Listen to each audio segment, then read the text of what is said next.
This meeting is being recorded. Hello, my fellow goof people, and welcome to another episode of Something Something Chat Show with Tom Jr. Jackson presents After the Show Review. This is the Sherlock Season 1 edition, or Series 1 as they like to call it. And this is the episode called A Study in the Pink. And as always, please like, comment, subscribe on the videos, share them if you want.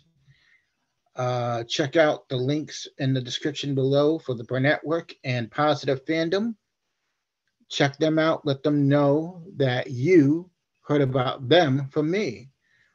And two great channels, the Burnett Work, hosted by Robert Meyer Burnett, and Positive Fandom, hosted by RM, which every Sunday, 10 a.m.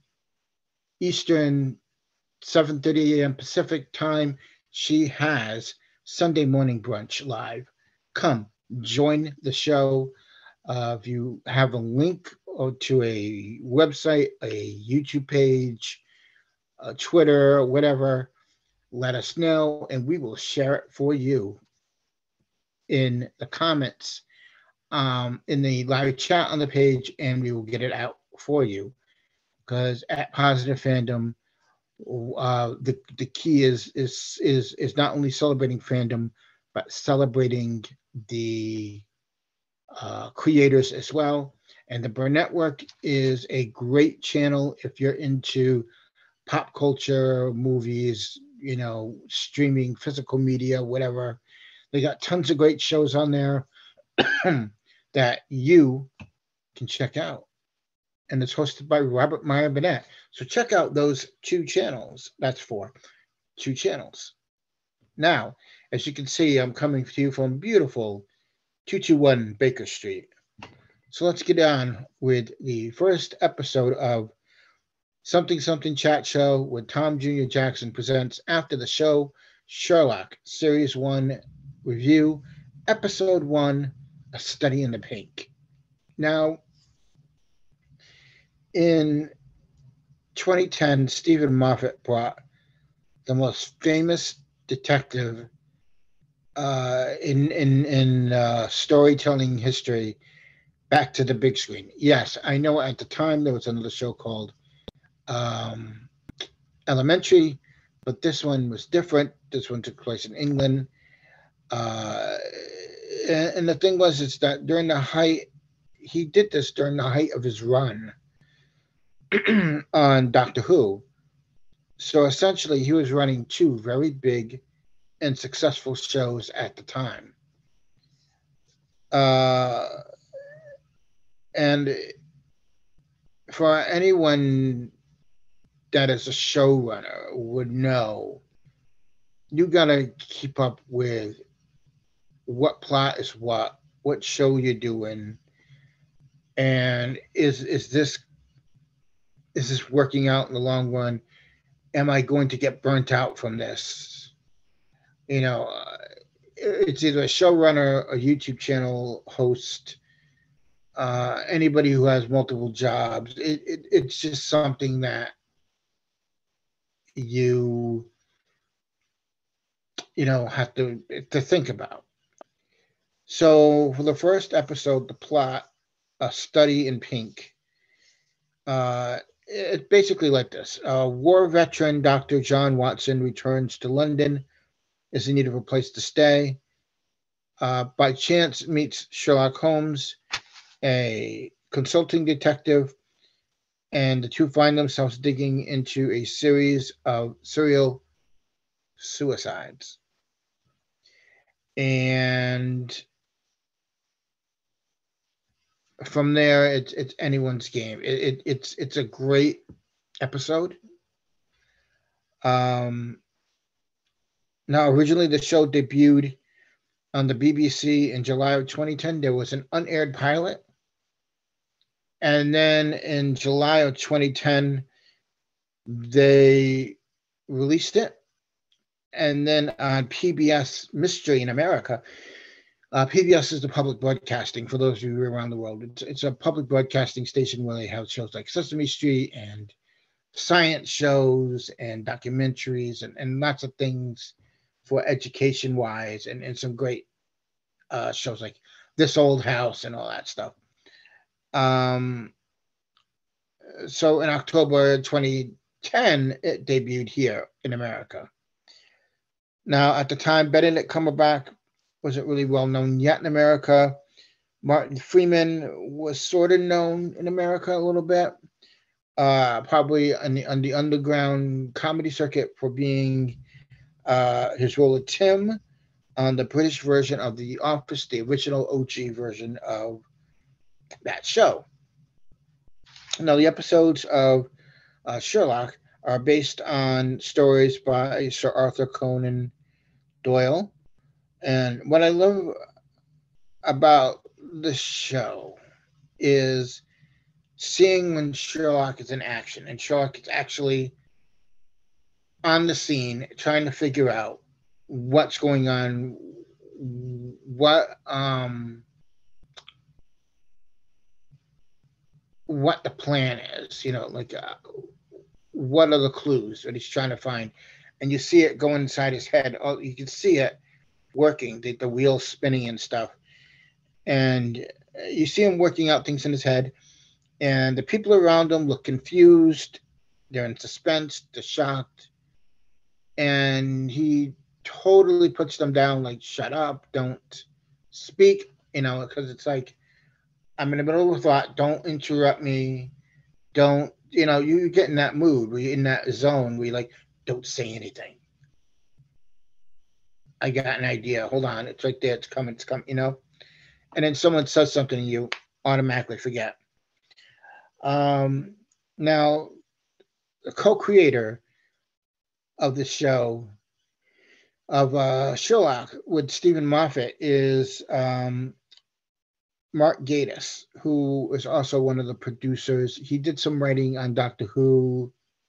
He was in an episode of Doctor Who. Actually, he was in 2 episodes of Doctor Who where he played in Twice Upon a Time as Peter Capaldi's final Doctor Who, and he played the grandfather of Brigadier of the Brigadier. For the life of me, the name is Brigadier Lethbridge. He plays the grandfather. Now, in Sherlock, he plays Sherlock's brother, Mycroft. And if that's a spoiler, I'm sorry. Now, even though this is the first case or episode, it was the last to be produced because Stephen Moffat was busy with Series 5 of Doctor Who. So Series 5 was Matt Smith's first season. So he was so busy from that, it took a while to actually get to the do this episode. I'm assuming. So I believe from what I've read in the past, when he was doing Doctor Who and Sherlock, he would go from one set to another. So yeah, that's impressive, and that's a hell of a lot of information to retain. Okay, where am I in this? Okay, am I here? Am I here? What am I doing? What show are we on? Wait, this dialogue doesn't sound familiar. Oh, okay, so we're doing this. It's like I don't know how he did it, but God bless the man for doing it. And he said in the past, I think even more recently, that if he can get Benedict Cumberbatch to come back and make the time, he will automatically start writing series 5 of Sherlock. So yeah, I I hope it happens because it is a great show, great series all in all. But Sherlock is, especially this episode, it's like a fine game of chess because just when you think you know what's going on, Sherlock is 6 steps ahead of you, and then there's a twist, and it throws you for a curve, and that's the brilliance of it. It is clearly one of the best acted and written shows on television. It is, and that's just uh, my opinion on it. It is one of the best shows, bar none. The plot to this episode is largely based off of the first Sherlock Holmes novel, A Study in Scarlet, and there are little bits of trivia and sprinkled and sparkled and dropped and whatever throughout the episode.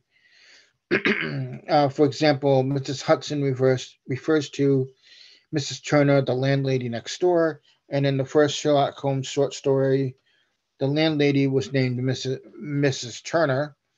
And in one of the opening scenes, James Fillmore uh, goes home to get an umbrella and ends up dead. And uh, one of the original stories, Watson made uh, mention of James Fillmore and about him never being heard from again. But unlike the books, where Moriarty is known to everyone as a brilliant mathematic professor, um, on the show, he is known to the criminals on the street and in the underworld. So you in some ways you have to do something different. You have to take a dramatic license, and I want to say you want to make it interesting, you want to make it fresh, you want to keep it going, and you want to have a good time with it of what you're seeing, and you want to stay as close to the stories as you can, but keep them as fresh as you can as well. And that's what this first episode of a study in the pink is. And from Benedict Cumberbatch and Martin Freeman's uh, energy together in this episode, you just see that they click, and you just see, okay, there's something here. And by the end of the episode, you want more of it, basically. And to me, that is awesome because I think if you're enjoying something and you really like it and you enjoy it, that's what you want. You want that feeling of knowing that this is happening, like that you're enjoying it and that you want more. And like they can't do another series of Sherlock, they're leaving you with more. And sometimes they say the best way to end the show, leave them with more. Don't overstay your welcome. That's what Seinfeld did. That's what Cheers did. That's what Frasier did as well. You know, would I recommend Sherlock if you've never seen it? Yeah, I would say, do you like mysteries? And mysteries are all in nowadays with whodunits and filling in the pieces to a puzzle. And I would have to say that Stephen Moffat was really bringing that into the vernacular of a modern society or pop culture before Ryan Johnson did with um, Knives Out and Glass Onion. And I would have to say that it is, to me, one of the best series you will ever watch, bar none. And like I recently bought the box set of Sherlock, and it comes with all 4 seasons plus the special, The Abominable Bride, and we will get to all those. We're going to be doing every episode of each series, and you're going to be coming along for the ride. And I hope you enjoy it. And do you have a favorite episode of Sherlock? And if so, why? Do you have a favorite Sherlock Holmes story or favorite Sherlock Holmes movie? Do you have a favorite actor that has played Sherlock Holmes? Let us know in the comments because that that's fun to know. Or do you have a favorite mystery that you like? It could be a book. It could be a book. It could be a movie. Let me know because I'm always interested in that, and maybe I might do a little side thing, a side episode, a special episode like episode 1A or an episode 5A or something like that. Or I should call it episode 5B, as in Baker Street, and just do it where I answer your question, your comments about what you like and whatnot. I could probably do something like that. So if you're interested in that, let me know. I'll see what I can do. But I think we're going to say that's enough for now. And I know some of my reviews are a bit vague and whatnot, but I do it because I don't want to give so much away that you're not going to want to watch it. I leave just enough for you to go, okay, I want to check this out. So where is this going? Do I like this? Do I not like this? You know? And like I always say, you don't have to agree with my reviews, agree with my opinions, and that's fine, and I understand. Um, and as the great Mikey Lito, who, if you look up Mikey Lito Live, great channel, by the way, folks. Look up on YouTube, Mikey Lito Live. As he always says, watch content, form your own opinion. Just because I say I like something doesn't mean you're going to like it. So until next time, my imagination connoisseurs, my goof friends, you, the members of the Goof People Nation. I know it sounds silly, but hey, it's what I do. I hope to see you again. I hope that you enjoy these videos, and I hope that you are all well and healthy and enjoying the new year. So until next time, as always, please remember wherever you are, whoever you are, wherever you may be, whether it be here, there, or everywhere, we are all goof people. And as always, see you next time. Bye bye.